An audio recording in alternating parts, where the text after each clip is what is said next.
I had somebody come into my office and they say, I think I'm a beneficiary of my dad or my aunt's will. And they want to know if they're able to see the will, why that person is still alive. Hi, I'm Guy Martino. I am a Northwest Indiana estate planning and probate lawyer. I would like to answer that question for you. The answer is no. I mean, you can't force that person to have you take a look at the will. If they want you to take a look at the will, I guess that's okay. But typically wills are supposed to be private because that person can go ahead and revoke the will as long as they have their mind, or they can tear it up, or they can change the will at any time before their death as long as they have the capacity to do so.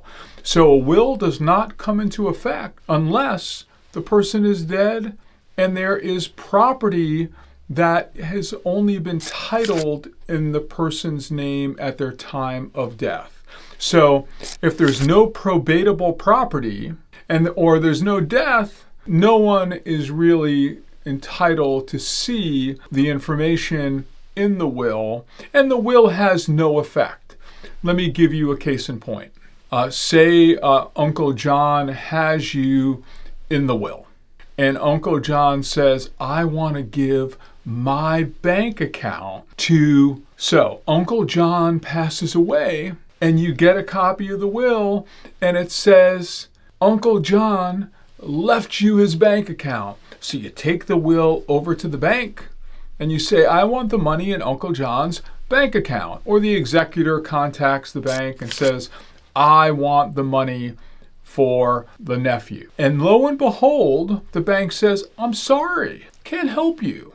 There was a beneficiary on the bank account, and so the money transferred based on that beneficiary designation to somebody else. So what takes? What's going on here? You see, remember, a will only comes into effect if the property is probatable, if it is a probatable asset, because there was a beneficiary and there was a contract out there that says the money goes to somebody else, then it's not part of the will regardless of what the will says. Now, if Uncle John had a bank account and had no beneficiary or no pay on death instruction on the bank account documentation, then the person in the will get payment once it goes through the probate process. If you have any questions, you can always reach out to me. I am Guy Martino. Have yourself a great day.